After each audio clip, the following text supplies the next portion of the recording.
Hello students, I am Somveer and today I am going to teach you valency topic.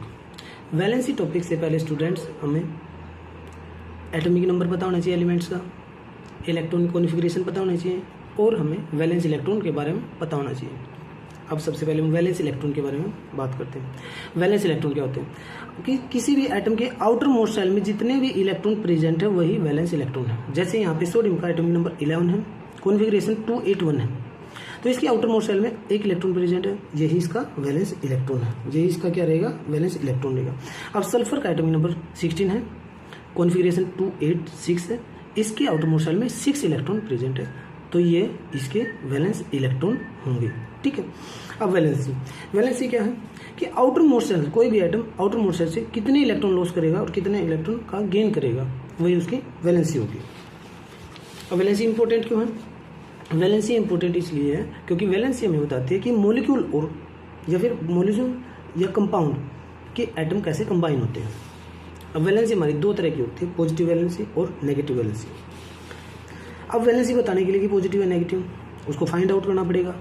Find out करने के हमारे पास दो तरीके हैं। अब दो तरीके में एक डायरेक्ट तरीका। अब इन तरीकों से पहले हमें उसका एटॉमिक नंबर पता होना चाहिए, कॉन्फ़िगरेशन। जैसे क्लोरीन है, क्लोरीन का एटॉमिक नंबर है 17, 287 इसका कॉन्फ़िगरेशन। मैग्नीशियम का 12 एटॉमिक नंबर, 282 इसका कॉन्फ़िगरेशन। डायरेक्ट मेथड क्या है? अगर आउटर मोस्ट शेल में 4 से कम इलेक्ट्रॉन है वही उसका वैलेंसी। यहाँ पे देखो मैग्नीशियम का 282 इसका इलेक्ट्रॉन कॉन्फ़िगरेशन है, 4 से कम है तो यही इसकी वैलेंसी। क्लोरीन का 287 इसका इलेक्ट्रॉन कॉन्फ़िगरेशन 4 से ज़्यादा है तो क्या करेंगे हम, 8 से माइनस कर देंगे वैलेंस इलेक्ट्रॉन, वो उसका वैलेंसी होगी। ठीक है। अब दूसरा तरीका ईजी तरीका है, बड़ा ईजी है और ये क्या है, मैं मानता हूँ कि ये बेस्ट भी है। इसी से हम बेस्ट क्या है, नेगेटिव और पॉजिटिव वैलेंसी बता पाते हैं। जैसे यहाँ पे क्लोरीन का एटॉमिक नंबर 17 है, इसकी कॉन्फ़िगरेशन 287 है। मैग्नीशियम का 12, 282 इसका कॉन्फ़िगरेशन है। यह भी लेविस ऑक्टेट रूल है। लेविस ऑक्टेट रूल क्या कहता है, आउटर मोस्ट शेल को या तो फुलफिल कर दो, 8 इलेक्ट्रॉन बना दो, या फिर उसको खाली कर दो, उससे पहले वाली फुलफिल हो जाएगी। यहाँ पे 8 इलेक्ट्रॉन बनाने के लिए क्या करेगा, 7 से 8 कब बनेंगे, जब वो 1 इलेक्ट्रॉन ले लेगा तो 1 इलेक्ट्रॉन लेगा या फिर 7 इलेक्ट्रॉन छोड़ेगा 0 बनाने के लिए।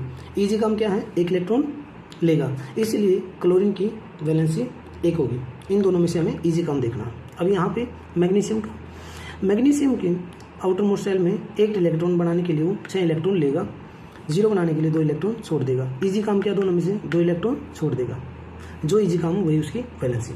अब पॉजिटिव नेगेटिव वैलेंसी कैसे बनती है? पॉजिटिव नेगेटिव वैलेंसी कैसे बनती है कि जितने इलेक्ट्रॉन होते हैं उतने ही प्रोटॉन होते हैं। जैसे क्लोरीन ने 1 इलेक्ट्रॉन लिया तो 18 उसके पास क्या हो गए, इलेक्ट्रॉन हो गए, लेकिन प्रोटॉन कितने हैं, 17, तो ज़्यादा क्या है, इलेक्ट्रॉन ज़्यादा है, इसलिए इसकी नेगेटिव वैलेंसी है। एक नेगेटिव वैलेंसी 1 इलेक्ट्रॉन है। अब इसने 2 इलेक्ट्रॉन छोड़े हैं, 2 इलेक्ट्रॉन छोड़े हैं तो 2 इलेक्ट्रॉन छोड़े तो 10 इलेक्ट्रॉन लगे, लेकिन प्रोटॉन कितने, 12, ज़्यादा चीज़ क्या है, 2 प्रोटॉन है, इसलिए इसकी 2 positive valency. Thanks for watching video.